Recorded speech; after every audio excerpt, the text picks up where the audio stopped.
Education Minister's partners still pocketed €15,000 contract Prime Minister said he was rescinding. Maltese mother GUŽA recounts losing her beloved daughter to an overdose. Malta to face EU courts over FINCH trapping for research purposes. All this and more on Lovin Daily.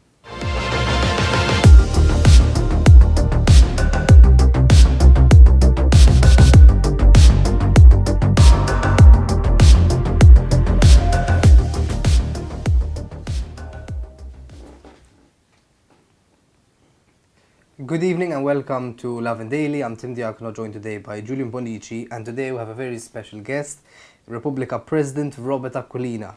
As you probably know, the movement has been extremely active in recent months, and we will be discussing them as well as the situation in the country.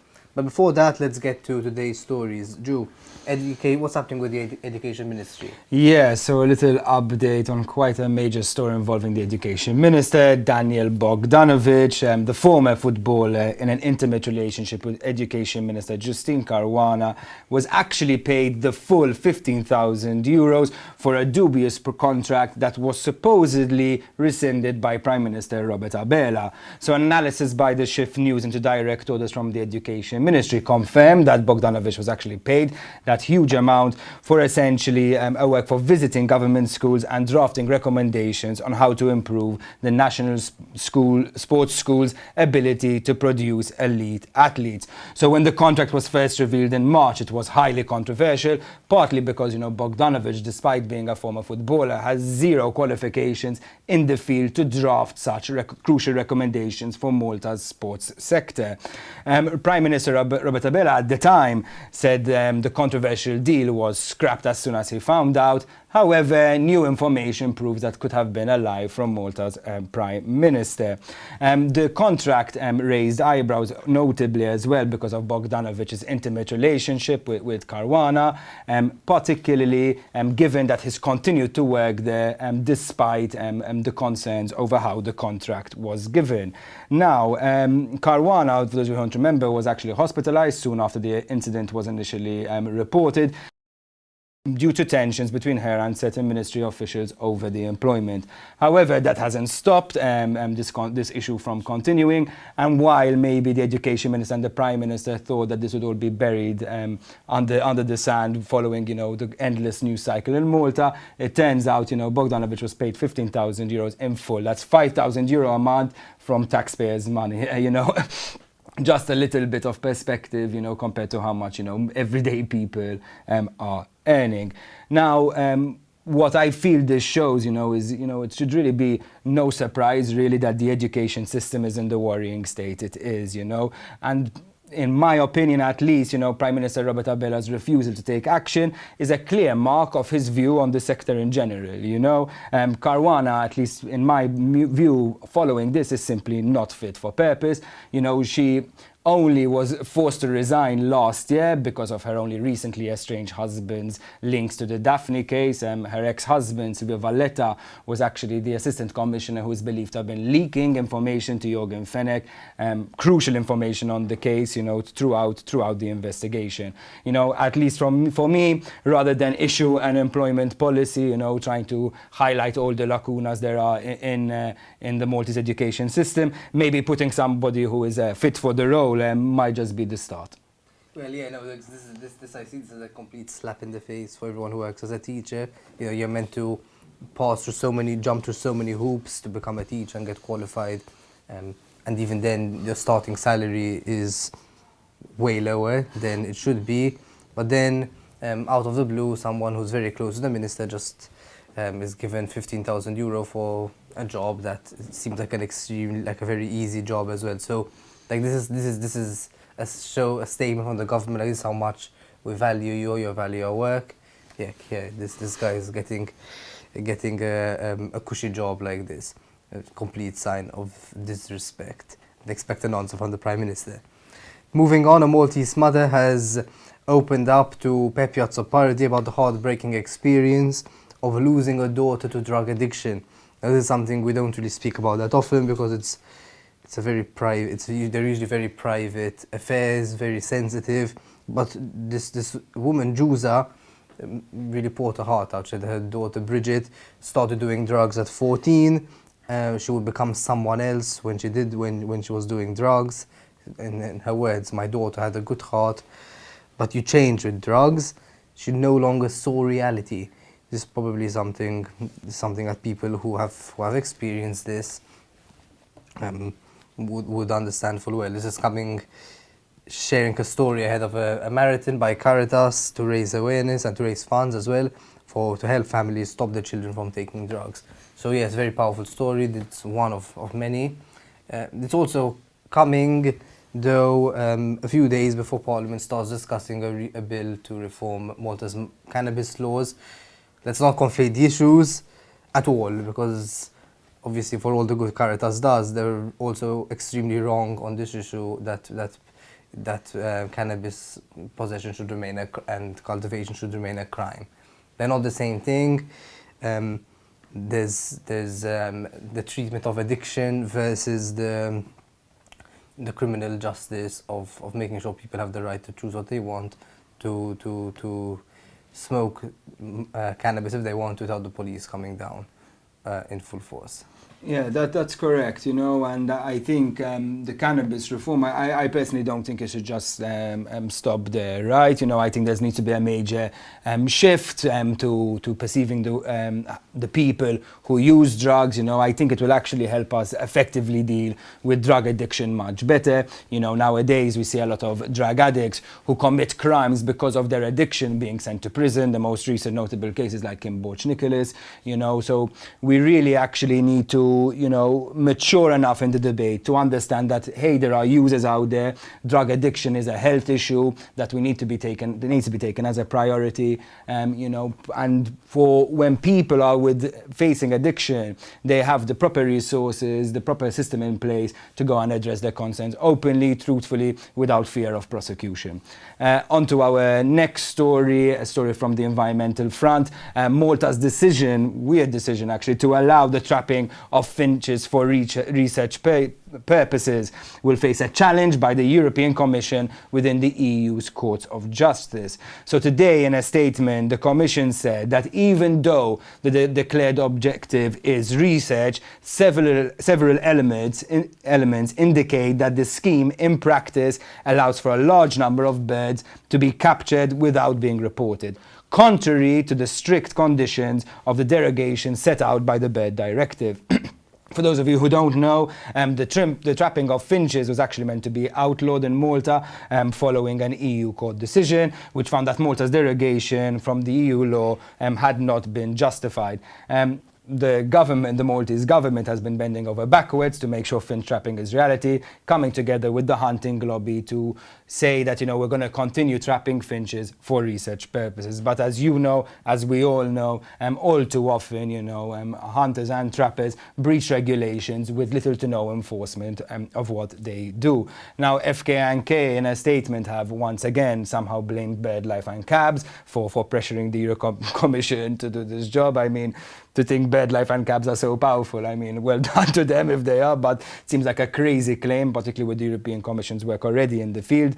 In response, BirdLife Malta has called on the government to immediately close the finch trapping season, which is ongoing at the moment, sort of literally saying, listen, the EC has seen through your ploy and now it's time to take action. Look, I have nothing against trapping. I understand it's a hobby, but at the end of the day, it's very, very clear, crystal clear, that the EU doesn't accept this, that obviously there are going to be derogations for everything because such is life, but it was obvious from the start that this research derogation was just a way of the government trying to say, oh, we found a clever way to trick the EU into finding this loophole. And I mean, I'm sure that there were people within the government who were, pleased with themselves at finding it, but it was never going to last. I'm sure they knew it. So what this ultimately means is that if they lose the case, it would mean that they have given the trappers false hope that the hobby would have continued. Obviously, there's electoral benefits to that, and Malta will lose money because if we end up losing this case, Malta will have to pay a fine, which means the taxpayer will have to pay a fine. All for the sake of something I was never going to be one in the first place. So yeah, crying shame. Some good news: the 2 males who were rescued recently in Chalet and Slema have been confirmed to have only suffered light injuries. So just a bit to refresh your memories, on Wednesday night, a 14-year-old Chinese boy and a 37-year-old Libyan man were found in serious distress off the coast of Kisisana and Slema. They were at risk of drowning. A rescue boat was called in, and a nearby resident, a former water polo player called Sean Maley, saw what was happening. He saw the rescue boat was very far away. He jumped in himself of his own initiative and saved one of the people was the Chinese boy. This heroic act has led to many people calling for him to achieve Repubblika, which I'm sure was going to happen, especially the Prime Minister strongly hinted at it. And just a great heartwarming story, right? It's the fact that a man would have put his own life in risk to save a complete stranger who was a foreign teenager. It's great to see. It's very, if anyone deserves the Czech Republic, I'm sure Sean Maley does. Yeah, no, I know I'm putting your life on the line for someone else. It's a really admirable act. Just one word of warning for anyone watching, foreign or Maltese. Please do not take the sea lightly. I grew up by the coast. It can be a really scary place, you know what I mean? Just when it's rough, treat it with respect, you could get dragged in. Luckily, this time, both men escaped with slight injuries. We've seen countless incidents in Malta where other people haven't been so lucky and have actually met, a fatal end. So, really positive story, but take the message from it, be careful around the sea, particularly when it's rough weather. On to our last story, a bit of a positive story from the COVID-19 front. So none of the 16 COVID-19 positive patients currently hospitalized at Mater Dei Hospital have received the vaccine booster. This came after a reveal by Health Minister Chris Fenn during a press conference today, where he sort of sought to allay fears over the recent COVID-19 spike. So for those of you who haven't been following, the number of cases has increased over the last few weeks. To be honest, something to be expected, particularly during the winter season, where most other coronaviruses are actually very rampant. However, while the cases have been growing, the number of hospitalizations remain relatively stable, as has the number of deaths. So some really positive signs, at least maybe proving that the vaccine does work for all those people questioning it about even some of my own friends.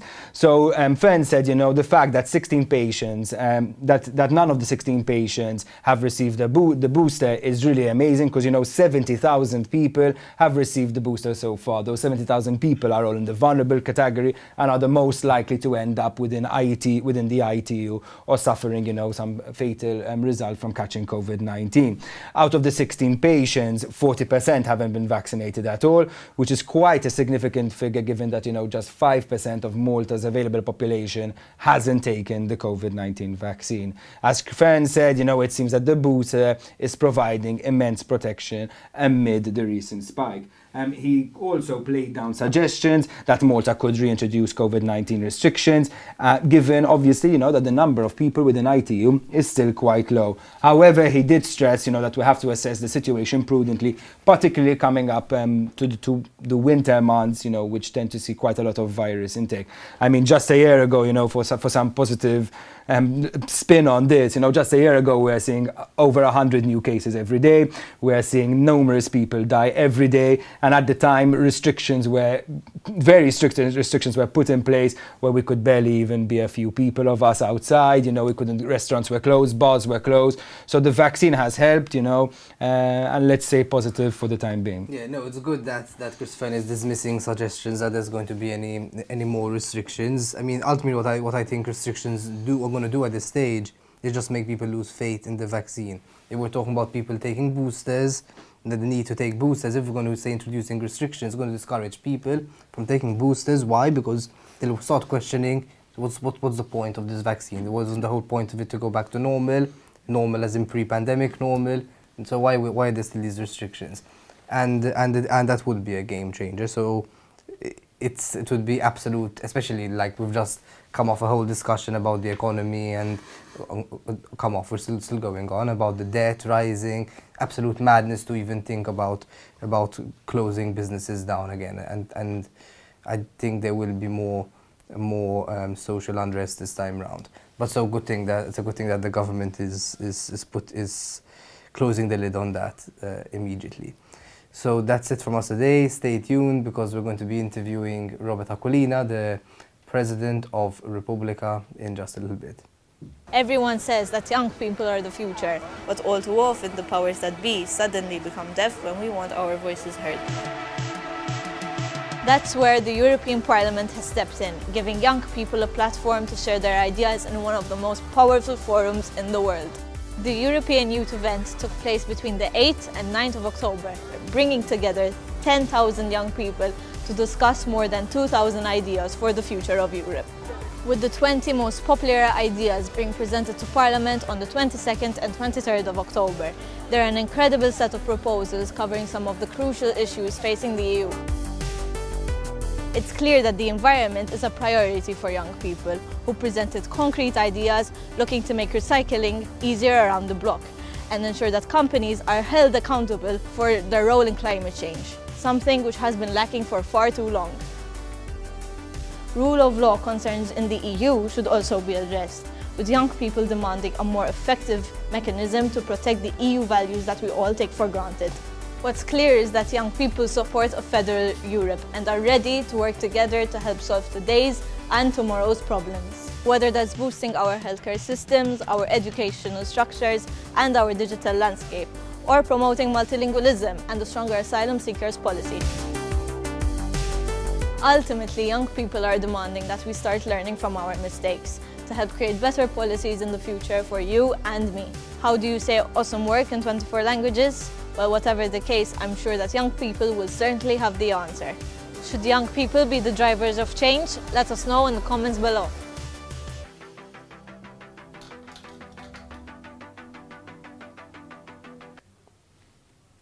Welcome back to Lovin Daily. With me now is Robert Aquilina, the president of the NGO Repubblika. Thank you very much for being with us here today. Grazie lilek. So, Repubblika has been very active in recent weeks. You've organized protests, a 3-day camp straight in front of the police depot, reporting Joseph Muscat to the police, driving around villages in a van with a megaphone. From a scale of 1 to 10, how would you rate the success of your recent actions? I would say 10. I would say 8 out of 10. Mela, rridu ngħidu illi aħna li nagħmlu ħafna drabi u li nagħmlu pressjoni fuq l-awtoritajiet. Jekk allura insemmu l-aħħar ħaġa illi għamilna f'dawn l-aħħar ġimagħtejn, ġifieri kellna żewġ affarijiet, kellna l-ewwel it-tliet ijiem u tliet lili li għamilna barra d-depot tal-Pulizija. Imbagħad kellna il-press conference li għamilna b'rapport lill-Kummissarju tal-Pulizija dwar Joseph Muscat. Dawna milli qegħdin nifhmu ħallew pressjoni kbira fuq l-awtoritajiet, ħallew pressjoni kbira fuq il-Kummissarju tal-Pulizija u fuq id-Deputat Kummissarju Aleksandra Mamo u kif ukoll fuq il-Prim Ministru. U aħna qegħdin nagħmlu dan propju għalhekk biex jekk aħna qegħdin ngħidu illi l-awtoritajiet mhux qegħdin jieħdu il-passi li huma fid-dover li jieħdu huma jibdew jagħmluhom.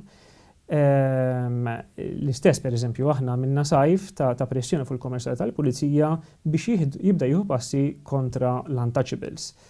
Jiena internament fil-Pulizija jgħiduli illi il-passi li bdew jittieħdu llum ma tantx rajna episodju tajjeb tagħhom fil-qorti fuq John Dalli propju bdew b'dik il-pressjoni li għamilna aħna.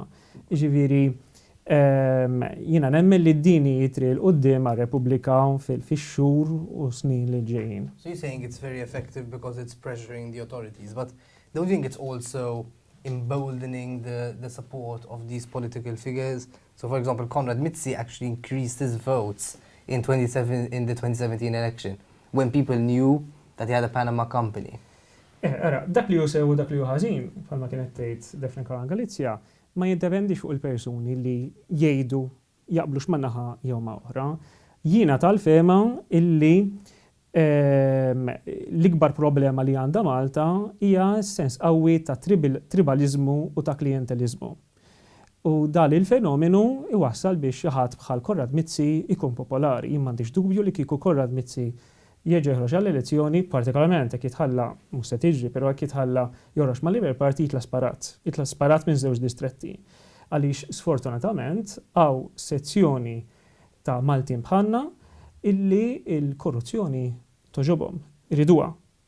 Enough to give him majority in 2 districts. M'għandix dubju li huwa. It's a lot of people. Iva u rajnija fl-elezzjoni tal-2017 l-allegazzjonijiet jina jipprovati, dokumentati dwar Korrad Mizzi kienu hemmhekk u minn keda kollu u tela sparat. Maybe they didn't believe it.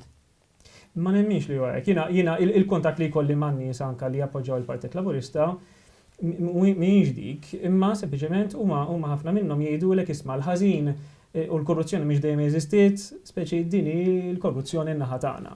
Ovvjament jiena ma naqbilx ma dik l-interpretazzjoni ta' realtà. Okay. So it's been 2 years, almost 2 years, since Jorgen Fenech was arrested for the murder of Daphne Caruana Galizia. Obviously, Repubblika had taken on a very major role in the street protests after that. So from what you've seen so far of the past 2 years, do you think that any politicians were involved in the murder? Not a cover-up, but the actual murder itself? Jien minix fil-pożizzjoni li ngħid dak, però li huwa stabilit il-ġurnata mill-inkjesta pubblika dwar l-assassinu ta' Daphne Caruana Galizia huwa li l-impunità, l-istat ta' impunità illi kienet teżisti u li ġi sfruttata minn min ordna u minn wettaq l-assassinju, dika żgur ħolaqa Joseph Muscat u il-kabinet tal-ministri tiegħu. U allura jiena ninsab ixxokjat illi il-Prim Ministru fuq l-inkjesta pubblika għadu għamel assolutament xejn, ninsab ixxokjat li l-Kummissar tal-Pulizija għadu għamel xejn ħlief is-sospenda lil-Lina Abdilla l-assistent kummissarju Lina Abdilla, però laqqas għalinna l-xiex. Dan laqqas għalinna l-xiex. U allura, fuq li jiena minix f'pożizzjoni għaliex minix investigatur biex ngħid ċertezza. Ovvjament sospetti jkun hemm, però biex wieħed jagħmel allegazzjoni, wieħed irid ikollu bażi ta' evidenza f'idejh. At the moment you don't think there's any evidence yet in the public domain that indicates that a politician could have been helping Jorgen Fenech to allegedly kill Daphne Caruana Galizia. Tanti xi ħaġa sensittiva u jista' jkollha konsegwenzi, affermazzjoni żbaljata li nippreferi nkun prudenti u ma nagħmilx allegazzjoni jiena ta' dak it-tip għaliex nifhem li kollha ċerta konsegwenzi u jiena m'għandix bażi biex nagħmilha. Do you think that justice will run its course against Jorgen Fenech? Jien għandi fiduċja li iva, il-problema hija naturalment illi ikun hemm manuvri biex dan ma jsirx. Jiġifieri jekk pereżempju naraw il-kampanja ta' spoofing illi rajna f'dan l-aħħar xhur. Jiena ċertezza minn hemm warajja ma nafx, però naf min jista' jibbenefika minnha. Jista' jibbenefika minnha Jorgen Fenech. U jista' jibbenefika minnha Jorgen Fenech għaliex il-ġurati li ħajkunu qed jiddeċidu dwaru daw huma Maltin bħali u bħalek, daw jisimgħu l-aħbarijiet bħali u bħalek, u dan issa f'moħħhom daħlet l-idea illi inti meta tara messaġġ, meta tara kollok allura tara telefonati, meta tara email, mhux bil-fors li bata min jidher illi bata. U allura fil-waqt li m'għandi l-ebda assolutament prova ta' min jien m'għandix prova li hemm Jorgen Fenech wara dil-kampanja ta' spoofing. But that's different though, because the evidence the police have came directly from his phone. Iva, ma jien m'għandix dubju li l-evidenza li hemm hija evidenza korretta, autentika, ġifieri m'hemm l-ebda dubju minn hekk. Però jiena ma niskantax jekk waqt il-ġuri din l-idea ta' spoofing tissemma. U allura jidher evidenti li hemm ċertu tentattivi biex il-ġustizzja ma ssirx. So what, that then there'll be people who will be trying to make the jury believe that what they found on Jorgen Fenech's phone was fake? Ma niskantax, Iva. Assolutament ma niskantax li jiġri hekk. Hija plawsibbli ħafna. Okay, so bringing into this, one of the people who was a main victim of these spoofing attacks was Manuel Delia, Repubblika's own executive officer. And it wasn't just, in fact, he actually said he had to flee the country because, not just of the spoofs, but because of death threats to himself and his relatives. So as the main person now representing Repubblika in public, do you feel scared at all, and have you received similar threats? Jina, mela, li ġaru għadan, jina kien hemm mument, ninsab l-eżatt il-jum, pero kien hemm mument meta kien hemm persuna politiku fil-kamp laburista illi kien avviċinani u kien danna nafu l-barra mill-politika del-persuna jiena u kien avviċinani u għalli jisma' għalli għot attent għalli għaxina tinħoss li hemm ċertu riskju fil-konfront tiegħek. He's an MP, this person? Nipreferi ma ngħidx, ħalli dana kellimni mod konfidenzjali ma rridx nikxfu. U għalli irridek swedni li tieħu l-prekawzjonijiet. Jiena l-bidu ma tajtx tant każ.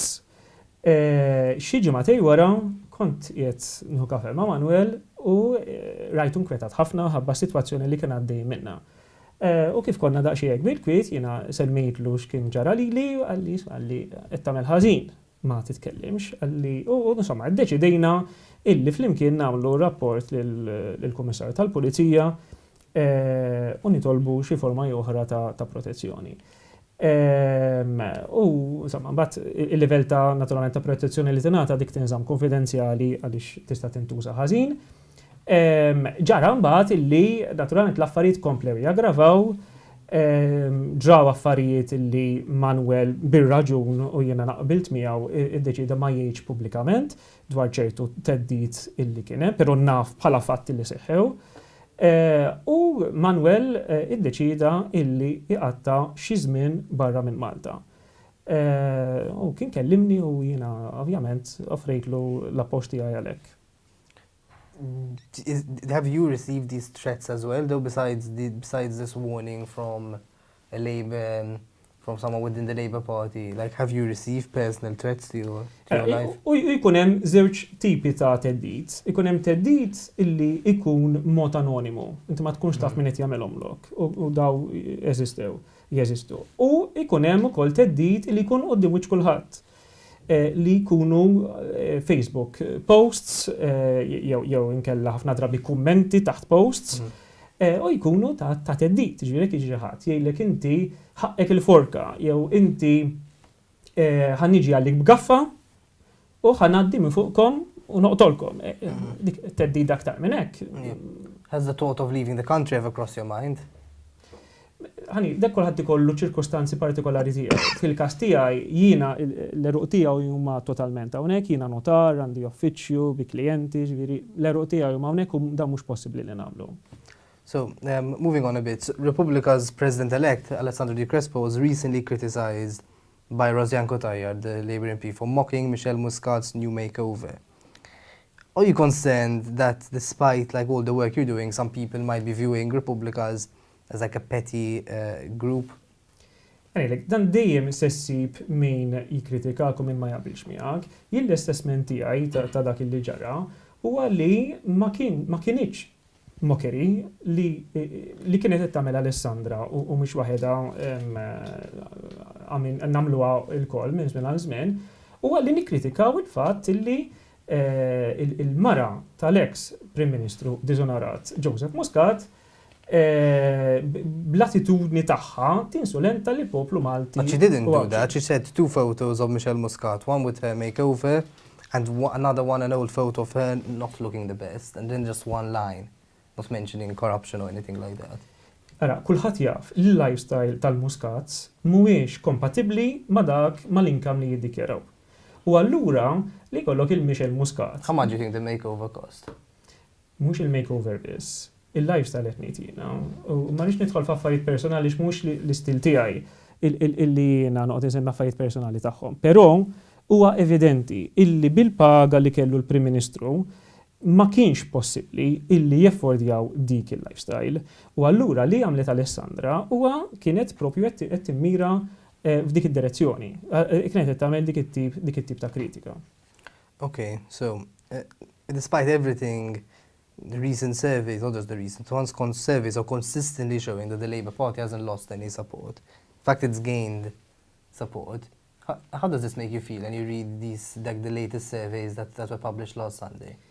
Jien fil-fema tiegħi il-Partit Laburista irnexxielu jipperfezzjona is-sistema ta' klientelizmu. Miex dali qed mhux l-unika spjegazzjoni, mhux l-unika fattur għalfejn jiġri dan, però l-impressjoni qawwija ħafna tiegħi hija li il-klientelizmu li Malta minn dejjem kien jeżisti f'dan l-aħħar 20 ta' snin. Taħt il-Partit Laburista mill-2013 il-qoddim fjorixxa ħafna. U fil-waqt illi sal-2013 kien fenomenu kolli jeżisti, però matul is-snin kien hemm tentattiv biex jitnaqqas. L-idea pereżempju tal-Kunsillu Lokali, l-idea tal-Ombudsman. Daw kienu kollha fil-fema tiegħi tentattivi biex ikun hemm bżonn inqas lin-nies imorru joqogħdu jittalbu wara l-bieb tal-Uffiċċju Distrettwali tad-deputati jew il-kandidat tagħhom. Mill-2013 il-qoddim dak it-tentattiv ġie reversed kollu. U l-messaġġ kien ejja tlobna ħantuk. Ġifieri li inti nafu għal-gol, tiġġievi telefonati minn ministeri, x'għandek bżonn fiex se naqduk. Da ma jkunux, ġifieri dan jekk iċemplulek mill-Ministru tas-Saħħa, ikun qed jgħidulek x'għandek bżonn, ġifieri kieku stess ikellmuk il-customer care. Ma dan ma jkunx il-customer care, dan ikunu l-istaff tal-Ministru jew inkella l-istaff tal-kandidat illi litteralment ikun qed jippromovu il-pjaċiri li huma legali wara kollox ma ninsewx. U allura jiena tal-fema illi dan l-enhancement ta' dan il-fenomenu ta' klientelizmu qiegħed iżid ħafna appoġġ elettorali lill-Partit Laburista. Naturalment mhux l-unika ħaġa, però naħseb dak huwa l-iktar fattur importanti. Għawda jgħidulek illi s-settur privat għandu problema, pereżempju, għaliex tant tħadmu għawċin mal-gvern huma entitajiet illi jieħdu xogħol binant il-gvern illi mhux qed isibu biżżejjed nies biex jaħdmu. Yeah. And finally, what advice would you give Bernard Grech to become more popular than he is? Jien ovvjament f'affarijiet interni ta' partiti politiċi assolutament ma nindaħalx. Jiena fil-fema tiegħi mhux se nindirizza per se pari lil Bernard Grech, però naħseb jiena x'għandu jsir mod ġenerali mhux minn Bernard Grech, biss imma minna wkoll. Irridu jirnexxinna illi inkabru fost il-poplu Malti u għawċi it-tama. Għaw ċertu tieħ ta' qalb, u mhux qed ngħid tieħ ta' qalb per se elettorali, imma tieħ ta' qalb illi di sitwazzjoni ta' tħanna ġosqa bħala pajjiż ma possibbli noħorġu minnha. Jiena ma naħsibx illi din hi realtà, vera għaddejjin minn f'dil battalja tagħna biex naraw il-Malta aħjar, għaddejjin minn fażi ta' ċertu diżappunti, però jiena nemmen illi u possibbli li noħorġu minn dal-isa u naħseb li pajjiżna għadda minn momenti simili u irnexxielu joħroġ minnhom. U allura jiena naħseb li aħna fl-obbligu li nispjegaw lin-nies illi m'għandniex dritt naqtaw qalbna b'rispett lejn id-dinjità tagħna nnifisna u b'rispett lejn il-ġenerazzjonijiet futuri għandna id-dover illi ikonna tama. Min kera kemm tkun kera s-sitwazzjoni, għandna dover illi nħarsu qudiem bi ftit ottimizmu u b'ċertu tama u determinazzjoni li naslu. Meta qatlu l-Defnekora Galizja, kif nafu l-aħħar post tagħha kienet tispiċċa billi tgħid is-sitwazzjonijiet disprata hemm briganti hemm ħallelin kull fejn tħares. Ġifier kienet tħossha żgur i wkoll dak il-moment, però jien m'għandix dubju illi li kieku lil Defni ma qatlux minkejja kemm kienet taħseb u konvinta u kellha raġun li s-sitwazzjoni kienet iddisprata, jien m'għandix dubju li dakinhar stess jew l-għada kienet tikteb blog ieħor u kienet kompli tiġġieled għal dak li kienet temmen fih. Allura aħna għandna l-istess obbligu. Robert Aquilina, thank you very much. Thank you very much for following us on Lovin Daily today. Make sure you follow lovinmores.com for all the latest happenings and have an evening full of lovin'.